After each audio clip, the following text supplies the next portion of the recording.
All right, team. How we doing? This is Coach Dana Cavalea coming at you with the Becoming a Champion show, where we are all about inspiration, motivation, and encouragement to move you along your high performance journey. And that's exactly what you are on.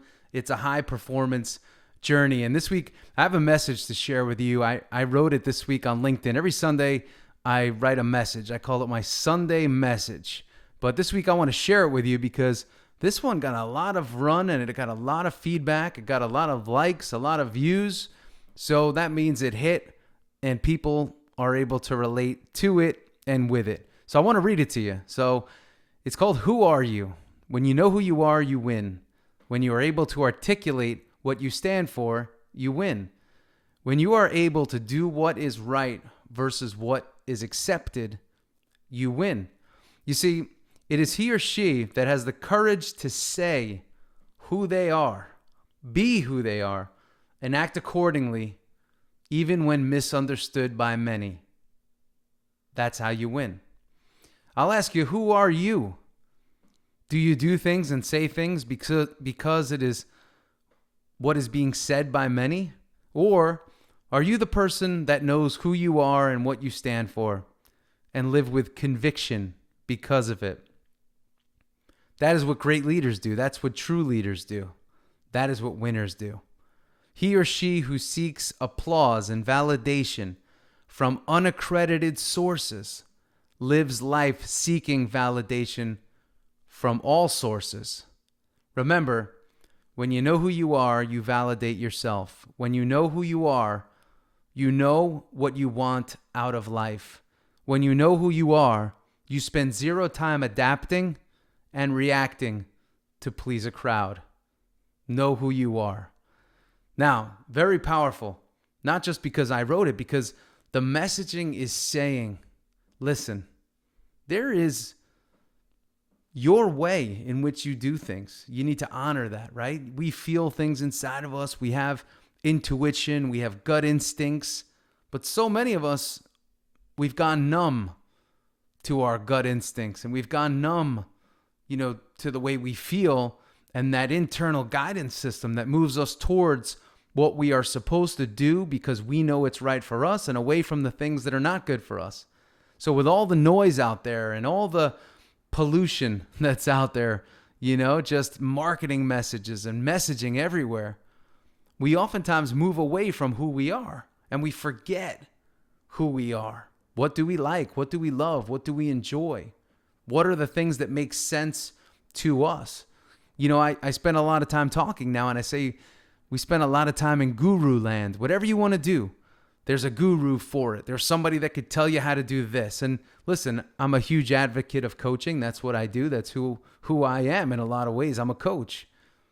But the way I coach is I let people figure out for themselves who they are through the right questions, and they get the right answers. So you don't push things on people. There's more than one way to do things. And it's super important that you get people to believe in themselves and believe in the way in which they go about and after what it is that they want. So it's super important. I always say, if you know who you are, you have a great chance of winning. In my years working with some great athletic talent, sports talent, yes, they had talent, but the ones that lasted 15 plus years were the ones that really knew who they are, no matter how crazy they were. I think of a player named Ichiro Suzuki from Japan, amazing player in Japan, comes to the United States, becomes an amazing player here as well, but a very eccentric guy. Artsy, dressed different than everybody else, drove a car that was a color that was off the wall. But that's what made Ichi. That's what made him great. He had his way of doing things. Even a player that's like an A-Rod, right? He had his way of doing things. It was not for all, but that was his way, and he owned his way. So we could think of all people in our lives, right, that maybe do it differently than we would do it, but they're winners, and they figure out ways to win because they stay within themselves, and they're not always chasing what's really plausible by everybody else, right? This is what you should do. This is what looks good. This is what everyone else is doing, so therefore you should do it too. That's probably what you should not be doing. So when I wrote this, it was a message to each of us, myself included, that says, hey, with 60 days left in this year, why don't you put aside trying to chase everybody else and do what everybody else is doing, or make it look similar to everybody else, or judging how you're doing by looking at everybody else or looking at the results of others, and say, hey, I feel good about where I am right now because I believe in myself. I feel good about where I am right now because I trust myself. I feel good about everything that's going on in my life right now because it's what is supposed to be going on in my life right now at this time. And when you remember that and you believe in that, it's amazing what happens. All of a sudden, you take the pressure off yourself. Your life shows differently than others because you're going about your life differently than others. Maybe your social media feed begins to look different than everybody else's because you're different than everybody else. So don't join the crowd. A few weeks ago, I was interviewing a guy by the name of Ken Rusk, and he wrote a book called Blue Collar Cash. And he said, Coach, when I was going to school in the 70s, not everybody went to college. Actually, very few people went to college. Maybe 30% of our class went to college and 70% of our class went to work. And he said, I gave college a try, but I didn't last very long. It wasn't for me. I'm a man that likes to use his hands. I'm a man that likes to be outside. So I started excavating. I started digging holes and moving earth, moving dirt. And, that's what I did. And I became very wealthy in doing it. I said, Ken, how do you evaluate business opportunities? And how do you evaluate things just being a blue collar entrepreneur and a blue collar guy? And he said, well, here's what I do. I look to see where everyone else is going and I go the other way. He said, the trades, for example, plumbing, excavating, different trades like that. He said people were running away from those trades and they still are. He said, so that created and creates amazing opportunity. So remember, there's a lot of power in going the other way. There's a lot of power in doing things differently. There's a lot of power in saying things differently, presenting yourself differently.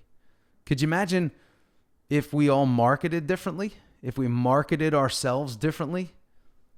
People around us would feel the difference in who we are and how we market ourselves and how we market our companies.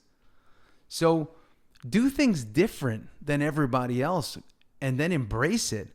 And don't just do it different because everyone else is doing it different. Do it different because you're different. And get your message out different. Be different because that's who you are. I'm different than you. You're different than me. Let's showcase the difference and go out there and use it to our advantage. Use it to your advantage. Use it to your company's advantage. That's what this message is all about. Who are you? Do you know? Do you know who you are? Tell you what, when you start to honor who you are, amazing things are going to start to happen for you and for your business. And that one of the most amazing things I always say is that the pressure to compete with others comes off. And this fire starts burning inside of you that says, hey, I'm going to compete with myself because I could do anything. And when you believe that you can do anything and you truly believe it, and you step into each day with that belief, you really can do everything. Or rather, anything. You can do everything, but you can't do everything at once. But you can do anything. Anything you want and anything you put your desire to, you can do it. But you can't do everything. Can't do everything at once. So pick that one thing. Pick that thing that gets you going. Pick that thing that gets your fire burning inside. And that thing is probably, right in line with who you are. So go after it. We got 60 days left here in this 2020. And then we roll it over and we start another great year. Great year. You see how I use the word great year? So many look at this year as the year from hell. But I worked with a lot of people this year. I coached a lot of people this year that are having their best year yet. And I believe the reason they're having their best year yet is because they focused. They felt the pressure. They felt and saw what was going on around them. And they said, I have a choice to make. Do I go this way, towards the negative? Or do I focus on this way, where it's about what we can do and what we're going to do and really attack? And I believe this year helped a lot of people focus and dial in, reduce distractions. They had more time on their hands, so they were able to focus and not run towards recreation. And they ran towards resurrecting their business and challenging their business and challenging themselves. They were forced to deal with quiet. They were forced to deal with the extra time that they had and make it great. What did you do this year? Either way, I want you to know, if you remember this, if you know who you are, great things can happen for you, and they will happen for you. Stay on your path. Keep growing. Keep chasing your own definition of greatness. And in the end, you'll be a champion. This is Coach Dana Cavalea. Let's go out and win today. Come on. Let's go out and win today. Let's make it a great day. Let's make it a great week. And let's finish strong. See ya.